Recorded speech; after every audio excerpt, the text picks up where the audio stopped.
Annamalai release ஆகி சரியா 20 வருஷம், பாஷா ரிலீஸ் ஆகி 18 வருஷம். ஆனா இந்த 18-20 வருஷத்துல நான் எவ்வளவு இன்டர்வியூஸ் பேப்பர்ல, சேனல். அண்ணாமலை படம் super star Rajini sir, Suresh Krishna சாரோட இணைந்து பணியாற்றிய ஒரு பெரிய பாக்கியம் எனக்கு கிடைச்சது. டைரக்டர் சுரேஷ் கிருஷ்ணா சாரை பற்றி சொல்லி ஆகணும். ஏன்னா இது போல சந்தர்ப்பத்திலையும் நான் தேங்க்ஸ் சொல்லி ஆகணும். எனக்கு ரொம்ப, அதாவது என் லைஃப்ல நிறைய சேஞ்ச், ஒரு திருப்பு முனைகள்லாம் கொடுத்த டைரக்டர் சொன்னா சுரேஷ் கிருஷ்ணா. வீரா 2 பொண்டாட்டி சப்ஜெக்ட், ரோஜா மீனா, அப்படி ஒரு காமெடியான ஒரு படம். நான் ஒரு படம் ரஜினி சார் படம் விட மாட்டேன். பாட்ஷா ஒரு தடவை சொன்னா 100 தடவை சொல்ற மாதிரி. இது ஒரு டயலாக் படத்துல 4 தடவை தான் சார் வரும். ஆனால் படத்தை பார்த்தா ஒரு 4000 தடவை அந்த டயலாக்கை கேட்ட ஒரு ஃபீல் இருக்கும். அதாவது நான் சொல்றேன்னு, நிறைய பேர் பஞ்ச டயலாக் பேசுறாங்க, நல்லா பேசுறாங்க, எல்லாம் ஓகே. வில்லுனா ராமர், சொல்லுனா ரஜினி. ஏன்னா இவர் பஞ்சு டயலாக் எல்லாமே ரொம்ப சாதாரணமா இருக்கும். அதனாலதான் உலக லெவல்ல அது பாப்புலர் ஆகுது. அதுவும் சொல்றது யாருன்னு ஒரு விஷயம் இருக்கு. அந்த ஒரு பஞ்சு டைலாக் பேசுறதுக்கு முக்கியமான ஒரு விஷயம் அனுபவம். இவ்வளவு ஒரு 25 வருஷம் கடந்து வந்து அதுக்கப்புறம் பல கஷ்டங்கள் எல்லாம் வந்து அதுக்கப்புறம் சூப்பர் ஸ்டார் ஆகுது. அதனால்தான் அவருடைய பஞ்சு டைலாக் மட்டும் அப்படி ரீச் ஆகுறது. கப்பல் பாரு, கப்பல் பெருசா இருக்கும், கப்பலுக்கு மேல அந்த டோரா பாய்மரம் அதை விட சின்னதா இருக்கும், அதுக்கு கீழே ஒரு பாட்டி. இந்த கான்செப்ட்ல நான் ஒரு பாட்டு பாடுறேன். ஏ கப்பல் பாரு, கப்பல் பாரு, கப்பல் மேல டோரா பாரு, டோரா கீழே ஆயா பாரு, ஆயா கையில குழந்தை பாரு, குழந்தை கையில கிளிய பாரு, கிளி வாயில பழத்தை பாரு, பழத்துக்குள்ள புழுவ பாரு, புழு நெத்தியில பொட்ட பாரு. வரா சார் கவியரசு வைரமுத்து அவர் வந்தாரு, இந்த டியூனை பாடுனேன். அவர் 5 நிமிஷத்துல ஆட்டோக்காரன் நாளும் தெரிஞ்ச அடிச்சு தூள் பண்ணாராங்க. அவ்வளவுதான் சார். முகத்துல அப்படியே சுரேஷ் கிருஷ்ணா சார், நான் எல்லாருக்கும் ஒரு பெரிய பாட்டு, ஒரு வெற்றி, ஒரு அற்புதமான ஒரு ஹிட் சாங் கிடைச்சி போச்சு அப்படின்னு சொல்லி அது அந்த பாட்டு ரெக்கார்டிங் பண்ணி எனக்கு ஒரு நல்ல நேம் சார். இன்னும் அதான் சொன்ன மாதிரி இன்னும் என்னுடைய ப்ரோக்ராம்ல த ஃபர்ஸ்ட் சாங் இந்த பாட்டை தான் நாங்கள் பாடுறோம். இவங்களுக்கு நான் இந்த நேரத்தில் நிச்சயமா என்னுடைய நன்றியை நான் தெரிவிச்சேன். நன்றி, வணக்கம். இந்த புக் வெற்றி பெற என்னுடைய வாழ்த்துக்களை நான் தெரிவிச்சுக்கிறேன். எல்லாருக்கும் வணக்கம். பாஷாவும் நானும் என்ற தலைப்பில் ஒரே ஒரு ரஜினிதான் என்ற புத்தக வெளியீட்டு விழா. இது மிகவும் ஒரு இனிமையான நிகழ்வு. இதுக்கு நான் ரொம்ப சந்தோஷப்படுறேன். ஏன்னா ஒரே ஒரு ரஜினி தான் தமிழ்நாட்டில், ஒரே ஒரு சூப்பர் ஸ்டார் ரஜினிகாந்த் தான். ரஜினி சாரோட 9 படங்கள் இந்தியில், தமிழில் அண்ணாமலை 10 படங்கள் ஒர்க் பண்ணதை நான் மிகப்பெரிய ஒரு பாக்கியமாகவும் பெருமையாகவும் கருதுகிறேன். ரஜினி சார் வாழ்ந்த காலத்தில் சினிமாவில் நானும் இருந்ததில் எனக்கு மிகப்பெரிய பெருமை. அதுவும் இயக்குனர் சுரேஷ் கிருஷ்ணா அன்று முதல் இன்று வரை ரஜினி சார் எங்க பார்த்தாலும் என்ன அன்போடு சண்முகம் கூப்பிடுவார். அது எனக்கு மிகப்பெரிய பெருமை. எத்தனை இயக்குநர்களோட நான் போனாலும் சரி என்னை அவர் கூப்பிடுறது வந்து எல்லாருமே என்ன சொல்லுவாங்க, என்னங்க உங்க மேல அவ்வளவு பாசம் வச்சிருக்காருங்க அப்படின்னு எல்லாரும் சொல்லும்போது எனக்கு மிகப்பெரிய அது பெருமையா இருக்கு. அதனால இன்னும் ரஜினி சார் நிறைய படங்கள் நடிக்கணும். அதுல எனக்கு ஏதாவது ஒரு படம் திருப்பி சந்தர்ப்பம் கிடைத்தால் I will make it in another phenomenon. This is a sure and a must. நான் வந்து உறுதியா சொல்வேன். ஹாலிவுட்டை ஃபாலோ பண்ணி தமிழ்நாட்டில் மிகச்சிறந்த சூப்பர் ஸ்டார் ரஜினிகாந்த் சாருக்கு பாஷாவும் நானும் என்ற இந்த புத்தகத்தை, ஒரே ஒரு ரஜினிகாந்த் என்ற இந்த புத்தகத்தை எழுதி அதை வந்து வெளியிடுவது என்பது மிக ஒரு சிறந்த பெருமைக்குரிய நிகழ்ச்சி என்று நான் சொல்லிக்கொள்ள விரும்புகிறேன். ஒரே ஒரு இது மட்டும் ரஜினி சாரை பத்தி நான் சொல்ல விரும்புகிறேன். வேலைக்கு வந்து அவர் கொடுக்கிற அந்த வேலைக்கும் நேரத்துக்கும் மரியாதையை மற்றவங்க கொடுத்துருக்கலாம். பட் இப்படி வந்து நான் மிகைப்படுத்தி சொல்ற அளவுக்கு வந்து நான் யாரையுமே பார்க்கல. இது வந்து சத்தியம், உண்மை மட்டுமல்ல, இது சத்தியம். என்னுடைய அந்த ஆசை, அதாவது சுரேஷ் கிருஷ்ணா சார் கூடவும் ரஜினி சார் கூடவும் மீண்டும் ஒர்க் பண்ணுன்ற என்னுடைய ஆசை நிறைவேற எல்லாம் வல்ல இறைவனையும் அண்ணாமலையாரையும் வேண்டிக் கொள்கிறேன். மீண்டும் அனைவருக்கும் வணக்கம். வணக்கம். இயக்குனர் சுரேஷ் கிருஷ்ணா அவர்களை பற்றி சொல்வதற்கு நான் மிகவும் சந்தோஷப்படுகிறேன், பெருமைப்படுகிறேன். நம்முடைய சுரேஷ் கிருஷ்ணா அவர்கள் அகில இந்திய புகழ்பெற்ற எல்வி பிரசாத் அவர்களிடம் பயின்று அதன் பிறகு நம்முடைய இயக்குனர் சங்கம் கே பாலச்சந்திரன் அவர்களுடைய பட்டறையிலே தயாரிக்கிறார். பாலச்சந்திரத்தில் தயாரான எத்தனை இயக்குநர்களுமே தமிழகத்தினுடைய சிறந்த இயக்குநர்களாக இருக்கிறார்கள். உங்களுக்கு தெரியும், பாலச்சந்திர கையாலே கொட்டுப்பட்டால் அவர்கள் நிச்சயமாக சிறந்தவர்களாக இருப்பார்கள். அதற்கு சாட்சி சூப்பர் ஸ்டார் ரஜினிகாந்த் அவர்களும் உலகநாயகன் கமலஹாசன் அவர்களும். அதே போல இயக்குனர் வசதியிலே சுரேஷ் கிருஷ்ணா அவர்கள் முக்கிய இடத்தை பிடித்தார்கள். அவர் இயக்கிய அண்ணாமலை, வீரா, பாஷா ஆகிய 3 படங்களுமே மிகச்சிறந்த படங்களாக அமைந்தன. அண்ணாமலை ஒரு நண்பனுடைய துரோகத்தை பற்றிய கதை, வீரா ஒருவன் 2 மனைவிகளை திருமணம் செய்து கொண்டு போகிற கஷ்டத்தை பற்றிய கதை, பாஷா ஒரு தாதாவை பற்றிய கதை. ஆகவே 3 விதமான கதைகளையும் சுரேஷ் கிருஷ்ணா அவர்கள் 3 விதமாக இயக்கியிருப்பார்கள். அவரை பற்றி சொல்ல வேண்டுமானால் தொழிலை பொறுத்தளவு மிகவும் சிரத்தையோடும் செய்யக்கூடிய இயக்குனர், திட்டமிட்டு செய்யக்கூடிய இயக்குனர். இன்றைக்கு தமிழகத்தில் இருக்கிற நல்ல இயக்குநர்கள் என்ற வரிசையிலே சுரேஷ் கிருஷ்ணாவுக்கு நிச்சயமாக பெயர் உண்டு. ஆகவே அப்படிப்பட்ட சுரேஷ் கிருஷ்ணா அவர்களோடும் ரஜினி சாரோடும் நானும் பணியாற்றி இருக்கிறேன், தொடர்ந்து அவர்களோடு இருந்திருக்கிறேன் என்று நினைக்கும் போது எனக்கு மகிழ்ச்சியாக இருக்கிறது. பாட்ஷாவும் நானும் என்ற ஒரு புத்தகத்தை தயாரித்து வெளியிட்டிருக்கிறார்கள். அதனை மாலதி ரங்கராஜன் அவர்கள் எழுதியிருக்கிறார்கள். மாலதி ரங்கராஜன் அவர்கள் இந்துவிலே சிறந்த எழுத்தாளர். அவர்கள் என்னை பற்றியும் எழுதியிருக்கிறார்கள் என்பதை நான் பெருமையோடு சொல்லிக்கொள்ள ஆசைப்படுகிறேன். ஆகவே நிச்சயமாக அவருடைய எழுத்தில் நம்முடைய சுரேஷ் கிருஷ்ணா அவருடைய முழு வரலாறும் பதிவாகி இருக்கும் என்பதே எனக்கு முழு நம்பிக்கை உண்டு. ஆகவே பாட்ஷாவும் நானும் இந்த புத்தகத்தை படிப்பதோடு மட்டுமல்ல, அதனை பின்பற்றி நடக்க வேண்டும் என்று புதிதாக வருகிற இளைஞருக்கு நான் என்னுடைய வேண்டுகோளை சொல்லிக்கொள்ள ஆசைப்படுகிறேன். தோன்றி புகழோடு தோன்றுக அச்சலா தோன்றலின் தோன்றாமின் என்ற குரலை சொல்லி அனைவரும் புகழ் பெற்று வாழ வாழ்த்துகிறேன். வணக்கம்.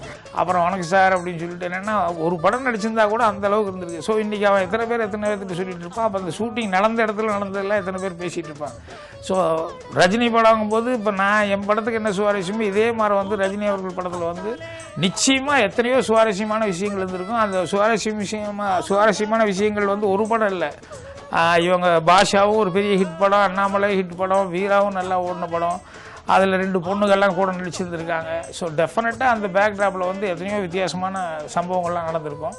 அதனால் இந்த புஸ்தகம் எப்போ வெளியே வரும் அப்படின்னு சொல்லிட்டு அதில் என்னென்னலாம் நடந்திருக்கும் அப்படின்னு சொல்லிட்டு உங்களை மாதிரியே நானும் தெரிஞ்சுக்கணும்னு ஆசையாக இருக்கேன்.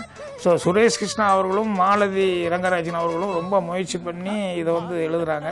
ஸோ இது வந்து எப்போவுமே ஒரு பொக்கிஷ் மாதிரி எல்லாருமே வச்சுக்கிட்டு இதை படித்து ரசிப்பாங்க. அது ரசிகர்களுக்கு மட்டுமல்ல, சாதாரண பொதுமக்களுக்கும் கூட அது ரொம்ப சுவாரஸ்யமான ஒரு புஸ்தகமாக இருக்கும்.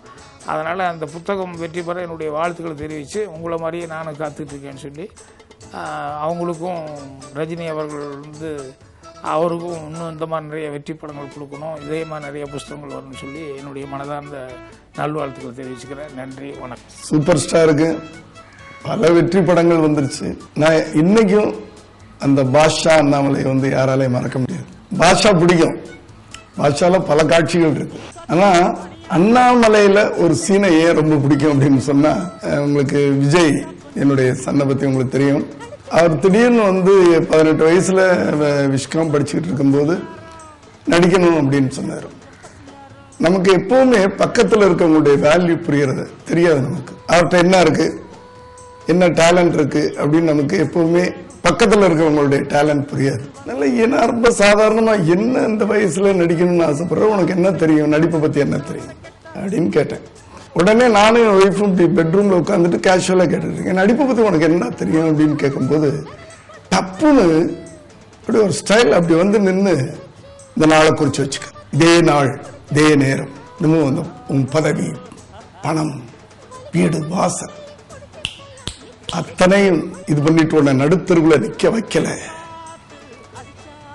மலை நான் அண்ணாமலை இல்லை அப்படின்னு அந்த தொடையை தட்டி அவர் பேசின ஒன்று மிரண்டு போயிட்டேன்.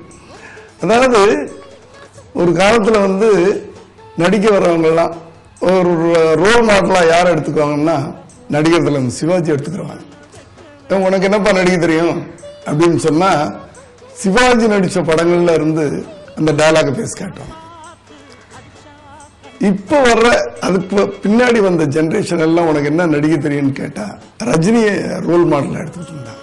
அதாவது எந்த அளவுக்கு அந்த 18 வயசு பையனுடைய மனசுக்குள்ள ஆழமா போய் இறங்கி அவர் நடிச்ச காட்சிகள், அவர் பேசின வசனங்கள் எல்லாம் அப்படி ஆழமா பதிஞ்சிருக்கு அப்படின்னு சொன்னா அதுதான் சூப்பர் ஸ்டார். அதுதான். அதனால எனக்கு அந்த அண்ணாமலையில் வர்ற சீனை எனக்கு பிடிக்கும் அப்படின்னு சொன்னா அந்த டயலாக பேசி காட்டி தான் இன்னைக்கு என் மகன் விஜய் ஒரு நடிகனா பரவாயில்ல அவர் நடிக்க வைக்கலாம் அப்படின்ற ஒரு நம்பிக்கை எனக்கு ஏற்பட்டுச்சு.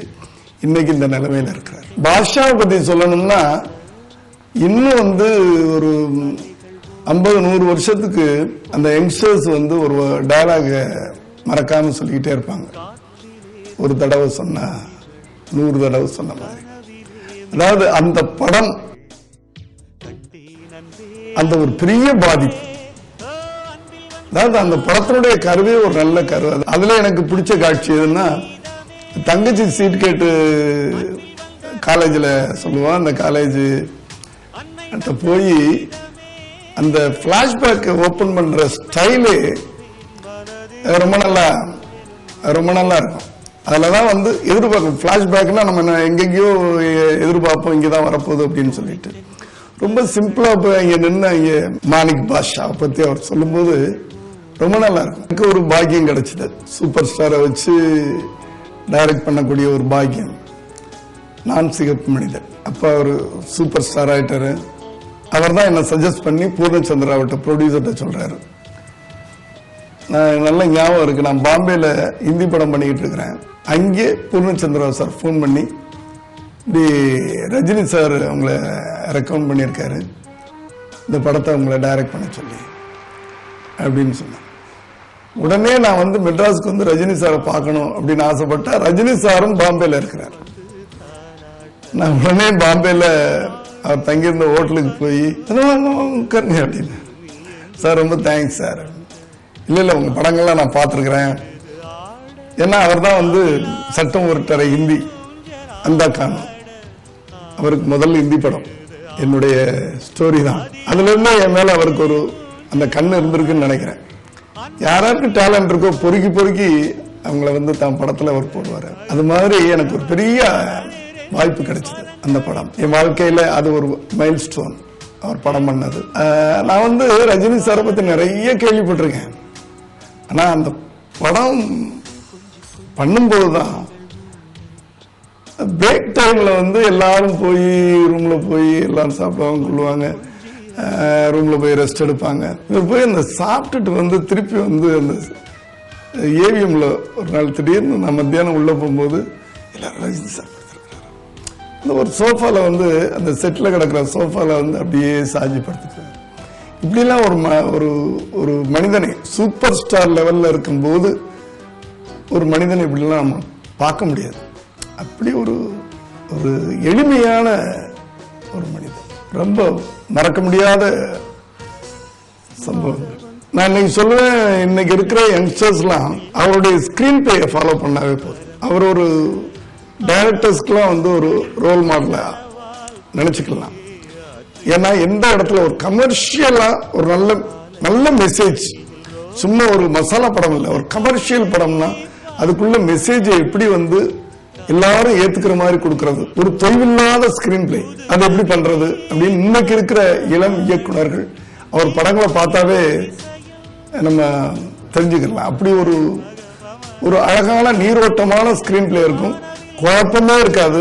எந்த இடத்துல டயலாக் அதிகம் வேணும், எந்த இடத்துல டயலாக் வேண்டாம் இப்படின்னு இன்னைக்கு இருக்கிற இளம் இயக்குனர்களுக்கு அவர் ஒரு முன்னோடியா நான் நினைக்கிறேன். இந்த புஸ்தகம், அதாவது ஒவ்வொரு மனிதனுக்கும் அவனுடைய வாழ்க்கையை திரும்பி பார்க்கும் போது சிலதெல்லாம் நம்ம மறந்துடுவோம். அதை வந்து புஸ்தகமா போடும்போது அது ஒரு சரித்திரமா அப்படியே நமக்கு பின்னாடி வர்றவங்க அதை எடுத்து படிக்கும் போது அந்த நம்மளுடைய வாழ்க்கை அவங்களுக்கு தெரியும். உதாரணமா சுரேஷ் கிருஷ்ணா சார், அவர் பேரையும் பேத்திங்கெல்லாம் அந்த புக்கை படிக்கும் போது, ஓஹோ நம்ம தாத்தா எப்படி இருந்திருக்கிறாரா, அவருடைய வாழ்க்கை எப்படி இருந்திருக்குதா, அவர் படங்கள் எப்படி இருந்திருக்குதா அப்படின்றது இது ஒரு ஹிஸ்டரி. ஒவ்வொரு மனிதனும் ஒரு தன்னை பத்தி ஒரு சுயசரிதம் எழுதிக்கிறாங்கல்ல, அது இல்லாம தன்னுடைய படைப்புகள் எப்படி தான் பண்ண படைப்புகள், அதான் அவருக்கு வந்து அந்த 3 படமும் வந்து சூப்பர் ஸ்டாரோட ஒரு பெரிய, அவருக்கும் ஒரு பெரிய அந்தஸ்து கொடுத்த படங்கள். அந்த 3 படங்களை பத்தி அவர் வந்து அந்த புக் எழுதியிருக்கிறாரு அப்படின்னு நினைக்கும் போது அது நிச்சயமா அது வருங்கால இளைஞர்களுக்கு அது ஒரு பொக்கிஷமாக, புக்கை படிச்சாலே நம்ம இப்படித்தான் படம் பண்ணணும் அப்படின்ற ஒரு எண்ணத்தை ஏற்படும். தமிழ் சினிமாவில் வந்து எப்போதுமே வந்து ஒரு சக்ஸஸ்ஃபுல் காம்பினேஷன்றது ரொம்ப ஒரு ரேர் தான். அது உதாரணத்துக்கு வந்து பீம் சிங் சார், சிவாஜி சார் அப்படின்றது ரொம்ப ஒரு சக்ஸஸ்ஃபுல் காம்பினேஷனாக இருந்தது ஒரு காலத்தில். எம்ஜிஆர் பா நீலகண்டன், அப்புறம் எம்ஜிஆர் வித் ஸ்ரீதர், அதுக்கப்புறம் வந்து ரஜினி சார் சுரேஷ் கிருஷ்ணா சார்ன்றது ஒரு மிகப்பெரிய சக்ஸஸ்ஃபுல் காம்பினேஷன். அதில் வந்து அண்ணாமலை, பாட்ஷா, வீரா, அது 3 ஜேனர். அண்ணாமலை வந்து ஒரு விதமான ஒரு சப்ஜெக்ட், பாட்ஷா வந்து ஒரு கேங்ஸ்டர்ஸ் பற்றிய கதைகள், பாட்ஷா. வீரா வந்து ஒரு காமெடி ஃபில்மு, அகைன் பாபா வந்து ஒரு ஸ்பிரிச்சுவல் டைப்பான ஒரு ஃபில்ம் அது. ஸோ ஒவ்வொன்றும் ஒவ்வொரு ஜேனரில் இருந்த ஃபில்ம் அது. அதை சுரேஷ் கிருஷ்ணா சார் எல்லா விதமான படங்களையும் ரொம்ப கரெக்டாக ஹேண்டில் பண்ணியிருப்பார். அவர் எனக்கு தெரிஞ்சு இந்த அண்ணாமலை வந்து நான் வந்து ஃபஸ்ட் டே ஆல்பர்ட் தியேட்டரில் படம் பார்த்தேன். அந்த ஆடியன்ஸ் வந்து அந்த படத்தை கொண்டாடி தீர்த்துட்டாங்க. ரஜினி சாருடைய ஃபேன்ஸ் எல்லாம் வந்து எஸ்பெஷலி வந்து அவர் வந்து வினு சக்கரவர்த்தி சார் வீட்டில் போயிட்டு சவால் விட்டுட்டு வருவார். அப்போ கதையில் வந்து வினு சக்கரவர்த்தி சார் வந்து ஒரு எம்எல்ஏ, இவர் அவர்கிட்ட சேலஞ்ச் பண்ணிட்டு அப்படி தட்டிட்டு வருவார். ஸ்லோ மோஷனில் நடந்து வரும்போது ரீகார்டிங் ஸ்கோர் மிரட்டி எடுத்திருப்பாங்க. அதெல்லாம் தியேட்டர் எங்கேயோ போயிடுச்சு, என்ன டயலாக்ன்றதே கேட்கல. அப்புறம் பாட்ஷா, அது உலகத்துக்கே தெரியும். நான் ஒரு முறை சொன்னேன் அப்படின்றது, அந்த கை அப்படி சுற்றுறதுக்கு ஒரு மியூசிக், அந்த டைலாக் இன்னைய வரைக்கும் கிட்டத்தட்ட மோர் தென் 20 இயர்ஸ் ஆயிடுச்சு. இன்னைய வரைக்கும் அந்த டைலாக் வந்து எல்லாருக்கும் தெரியும். தமிழ் தெரிஞ்சவங்க அத்தனை பேருக்கும் பாட்ஷா தெரியும். சினிமா தெரியுதோ இல்லையோ பாட்ஷா டைலாக் தெரியும், அவ்வளோ பாப்புலர். அப்புறம் வீராவில் வந்து ரொம்ப ஹியூமராக போகும். ரஜினி சார் வந்து கலக்கி எடுத்துருப்பார் படத்தில். அது ஒரு டைரக்டருக்கு வந்து மிகப்பெரிய ஒரு சாமர்த்தியம் வேணும். இந்த மாதிரி ரஜினி சாருக்கு எல்லாமே வரும், அதை வெளிக்கொண்டு வரணும்ல. அது வந்து சுரேஷ் கிருஷ்ணா சார் ரொம்ப அருமையாக பண்ணியிருந்தார். நம்ம ஹிந்தி ஃபில்மெல்லாம் பார்த்தீங்கன்னா ஒரு அமிதாப் பச்சனுக்கு ஒரு காலத்தில் பெரிய பிரம்மாண்ட ஓப்பனிங்லாம் சொல்லுவாங்க, அதெல்லாம் மிஞ்சுற மாதிரி ரஜினி சாருக்கு ரொம்ப அழகான ஒரு ஸ்டைல் மேக்கிங்கில் வந்து ரொம்ப அசத்தலான ஒரு ஓப்பனிங் ஏற்படுத்தி, இந்த சூப்பர் ஸ்டார்ன்ற டைட்டில் போடும்போதே ஒரு மியூசிக் ஒன்று ஸ்டார்ட் பண்ணி விட்டு, அது இன்னைய வரைக்கும் எல்லா ரஜினி சார் படத்துலையும் அதுதான் இருக்குது. ரஜினி சார் டைட்டில் கார்டு போட்டால் அந்த சுரேஷ் கிருஷ்ணா சார் கிரியேட் பண்ணது தான் அது. இப்படி வந்து ஒரு ரொம்ப அழகாக பண்ணார். இது சுரேஷ் கிருஷ்ணா சாருடைய இந்த 3 படங்கள் வந்து உண்மையிலே மறக்க முடியாத. எனக்கு தெரிஞ்சு அஃப்கோர்ஸ் நான் வந்து நிறைய கமர்ஷியல் ஃபிலிம் பார்த்தாலும் கூட காலத்தால் அழிக்க முடியாத படங்கள்னு சொல்லும் பொழுது கமர்ஷியல் ஃபிலிமில் நிச்சயமாக பாட்ஷாவை வந்து யாருமே மறக்கவே முடியாது. தமிழ் சினிமா இருக்கிற வரைக்கும் பாட்ஷா இருக்கும், ரஜினி சார் இருப்பார், சுரேஷ் கிருஷ்ணா சார் இருப்பார். இப்படி நிறைய மேக்கிங்லேயும் சரி திரைக்கதையிலையும் சரி சில புது யுக்திகளெல்லாம் பயன்படுத்தின சுரேஷ் கிருஷ்ணா சார் வந்து இந்த மேக்கிங்கை பற்றி ஒரு புக்கு எழுதுறதுன்றது ரொம்ப ஒரு நல்ல விஷயம். இது வந்து இப்போ அந்த புக்கு வந்துன்னா நான் முதல் ஆள் நான் படிச்சிருவேன். படித்து எப்படியெல்லாம் எடுத்தாங்க பாட்ஷா, எந்த லொக்கேஷன் எடுத்தாங்க, என்னெல்லாம் அதுக்காக ஸ்ட்ரெயின் பண்ணாங்க, அப்படின்றதெல்லாம் நான் எங்களை மாதிரி உள்ளவங்களுக்கு வந்து ஒரு உண்மையிலே ஒரு நல்ல லேர்னிங்காக இருக்கும். இனிமேல் இதை வச்சுட்டு நம்ம ட்ரை பண்ணலாம். அடுத்து இந்த மாதிரி ஒரு கமர்ஷியல் ஃபிலிம் பண்ணுறதா இருந்தால் அதான் இவங்க இப்படி பண்ணியிருக்காங்களே, நாமளும் இப்படி பண்ணுறோம் அப்படின்றது. இது புக்குன்றதை விட என்னை பொறுத்த வரைக்கும் சினிமாவுக்கு வந்து ஒரு கோனார் நோட்ஸ் மாதிரி, ஒரு கைடு. இது வந்து எல்லா லேர்னர்ஸும் ஒரு இன்னைக்கு இருக்கிற நியூ டைரக்டர்ஸ், அப்கமிங்கில் இருக்கிற எல்லாரும் வந்து கண்டிப்பாக அந்த புக்கை படிக்கணும். இது வந்து நாளைக்கு நாம் இந்த மாதிரி நல்ல படங்கள் எடுக்கிறதுக்கு உறுதுணையாக இருக்கும்னு நினைக்கிறேன். இந்த புக்குக்கு என்னுடைய வாழ்த்துக்கள். ரஜினி சாரை பற்றி நான் சொல்லணுன்ற அவசியம் இல்லை. சூப்பர் ஸ்டார் யாருன்னு கேட்டால் சின்ன குழந்தை கூட சொல்லும். அது வந்து அப்படி ஒரு வசீகரமான ஒரு மனிதர். அவர் யார் பார்த்தாலும் அவர் பார்த்தோன்னே பிடிச்சிடும். நான் வந்து அவருடைய ஃபேன், ரொம்ப தீவிரமான ஃபேன். அவருடைய எல்லா படமும் நான் பார்த்துருக்கேன். தமிழில் அவர் நடித்த முதல் படம் அபூர்வ ராகங்களில் இருந்து கடைசியாக நடித்த படம் வரைக்கும், எந்திரன் வரைக்கும் எல்லா படமும் நான் பார்த்துட்டேன். ரஜினி சாரை பற்றி சொன்னோன்னா அது வந்து அதுக்கு இந்த இன்டர்வியூ பத்தாது. ரொம்ப நேரம் சொல்லணும், ரொம்ப விஷயங்கள் இருக்குது. ஒரு தலை சிறந்த நடிகர் நிச்சயமாக. ரஜினி சார் வந்து ஒரு ஆக்ஷன் ஹீரோவாகவும் கலக்குவார், ஒரு காமெடிலையும் கலக்குவார். ஒரு ஃபீல் பண்ணுற மாதிரி ஒரு சீனு அப்படின்னு சொன்னால் நம்மளை ஆள வச்சுருவார். அது வந்து 6லிருந்து 60 வரையும். அண்ணாமலையே எடுத்துங்க, இப்படி பல படங்கள். நம்ம முத்து படம் எடுத்துக்கங்க, அந்த அப்பா கேரக்டர்லாம் ரொம்ப வாசித்திருப்பார் அவர். ஈவன் சிவாஜியில் கூட கேரக்டர், சிவாஜின்றன ரோபோ இது எந்திரனில் கூட அந்த ரோபோ கேரக்டர் வந்து ஒரு வில்லன் மாதிரியெல்லாம் காமிச்சிட்டு எண்டில் அவன் வந்து தன்னைத்தானே டிஸ்மேண்டில் பண்ணுற அந்த இடத்துல வந்து மொத்த தியேட்டரும் சைலண்ட்டு கண் கலங்கிட்டாங்க. இதெல்லாம் ரஜினி சாரால் மட்டும்தான் முடியும். ஒரு நடிகரால் வந்து இவ்வளவு குணச்சித்திரங்களை வெளிப்படுத்தணும் அப்படின்னு சொன்னால் அதுக்கு மிகப்பெரிய திறமை வேணும். அந்த திறமை ரஜினி சார்ட்ட நிச்சயமாக இருக்குது. அவ்வளவு மாஸ் இருக்குது அவருக்கு. அவர் வந்து எங்கே போனாலும் வந்து கோடிக்கணக்கான மக்கள் வந்து அவர் பின்தொடர்றாங்க, ஃபாலோ பண்ணுறாங்க. அவர் மேனரிசம் ஸ்டைல்ஸ்லாம் அப்படியே பண்ணுறாங்க. ஆனாலும் அவர் வந்து ரொம்ப எளிமையாக, அடக்கமாக, அவர்கிட்ட நம்ம அதெல்லாம் கற்றுக்கணும் வாழ்க்கையில்.